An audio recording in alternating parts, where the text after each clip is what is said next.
प्रदेश के 10 जिलों के उद्योगपतियों के साथ उद्योग विभाग के अतिरिक्त मुख्य सचिव की 2.5 घंटे तक वीडियो कॉन्फ्रेंसिंग चली।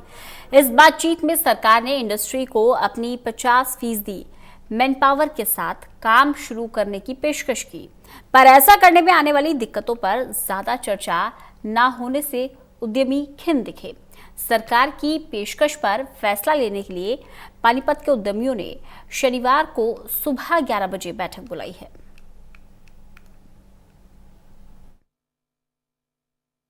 पानीपत इंडस्ट्री से जुड़े लोग उम्मीद कर रहे थे कि सरकार की परमिशन मिले, देश भर फैक्ट्रीज खोले।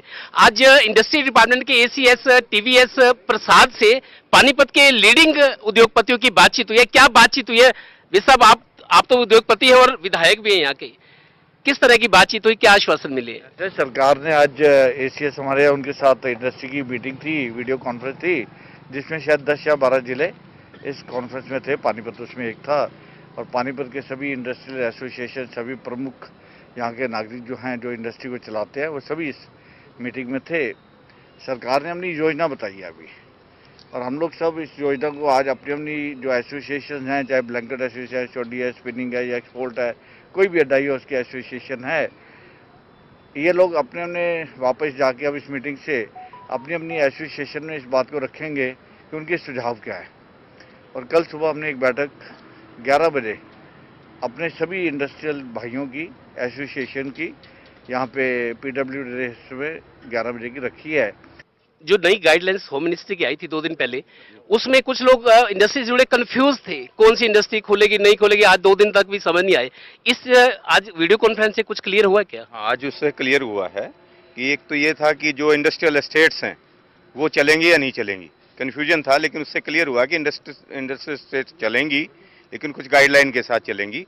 उस पर डिस्कस करने के लिए कल हम मीटिंग कर रहे हैं, और जो लोकल अथॉरिटी को उन्होंने अधिकृत किया है कि किसको अलाउ करना है, किसको नहीं करना, तो मैं समझता हूं कि कल जो है सारा पिक्चर क्लियर हो जाएगी।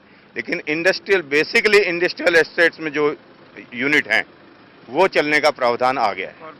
Haryana chamber of commerce and industry, चूंकि आप प्रेसिडेंट हैं चैप्टर के, आप अपने बंदों को कैसे समझाएंगे कि उनको लगे कि हाँ, सरकार चाहती है इंडस्ट्री चले, और इंडस्ट्री चलने का माहौल आपको दिख रहा है? नहीं, इंडस्ट्री चलने का जैसे गवर्नमेंट की गाइडलाइंस है उस हिसाब से तो इंडस्ट्री चलनी चाहिए, मगर गाइडलाइंस के साथ साथ जो प्रॉब्लम्स है, लेबर को आने के लिए पास की सुविधा, लेबर को अंदर रखने की सुविधा, इंश्योरेंस की सुविधा, ये इतनी सुविधाओं से एक व्यापारी कैसे निकलेगा? क्योंकि उसके लिए सभी मार्केट खुला होना चाहिए, क्योंकि हर आदमी का एक दूसरे से लिंक है। अगर एक इंडस्ट्री चालू होती है तो उसको डाई की भी जरूरत है, धागे की भी जरूरत है, ट्रांसपोर्टेशन की भी जरूरत है, माल बाहर इधर से आना जाने के लिए भी ट्रांसपोर्टेशन चाहिए। तो जब ये सारी सुविधाएं उसको नहीं मिलेगी, वो आगे इंडस्ट्रीज को कैसे बढ़ाएगा? 20 तारीख से जो इंडस्ट्री खुलने की बात है, चूंकि आप डाइंग इंडस्ट्री के प्रधान हो, आपको क्या लगता है कितने % इंडस्ट्री खुलेगी 20 तारीख को? आज की बातचीत से कुछ क्लियर हुआ तो? साहब, अगर एक्चुअल बताऊं, इस हिसाब से मुझे तो लगता नहीं कोई कंपनी चलेगी, क्योंकि साइकिल पे आपका वर्कर नहीं आ सकता, मोटरसाइकिल पे आपका वर्कर नहीं आ सकता, स्कूटर पे नहीं आ सकता, पैदल नहीं आ सकता, उसके लिए स्पेशल बस चाहिए। कैसे बस आएंगी? जो गाइडलाइंस में बड़ी मुश्किल काम है, क्योंकि पास की कोई सुविधा नहीं है, कैसे पास उनके बनेंगे? अभी कोई क्लियर गाइडलाइंस ही नहीं है। मुझे अभी तो लगता ही नहीं कि फैक्ट्री चलेंगी। कई लोगों से पहले भी बात की, वो कह रहे जी छोटी हो या बड़ी इंडस्ट्री, चेन जब पूरी तो नहीं चलेगी, तो कुछ इंडस्ट्रियां चलेगी, कुछ नहीं चलेगी, तो उससे फायदा नहीं है। आप माल बनाओगे तो बेचोगे कहाँ? लेना हो तो लोगे किससे, जब तक पूरी इंडस्ट्री नहीं चलेगी? ये समस्या भी है।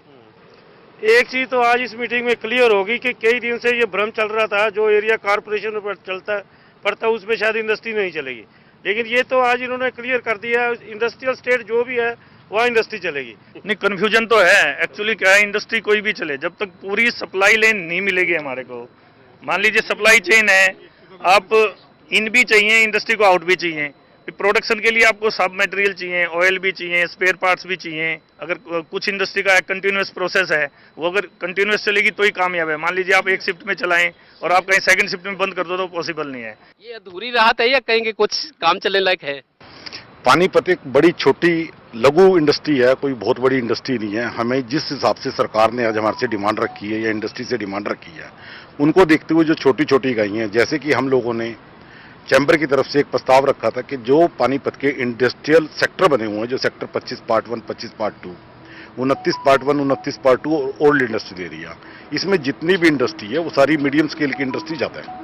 आउटर में बड़ी बड़ी इंडस्ट्री है, उन लोगों के लिए फिर भी एक बार अपने वर्कर्स को लाना ले जाना बड़ा आसान है। 25 सेक्टर की और 29 सेक्टर की जो इंडस्ट्री है या ओल्ड इंडस्ट्रियल एरिया की इंडस्ट्री है, उसके अंदर जो एक फैक्ट्री के अंदर अमूमन जो वर्कर काम करते हैं वो 35 से 40 ही वर्कर होती हैं, क्योंकि वो इतनी बड़ी फैक्ट्री नहीं है जिसमें 100-200 वर्कर काम कर सकें।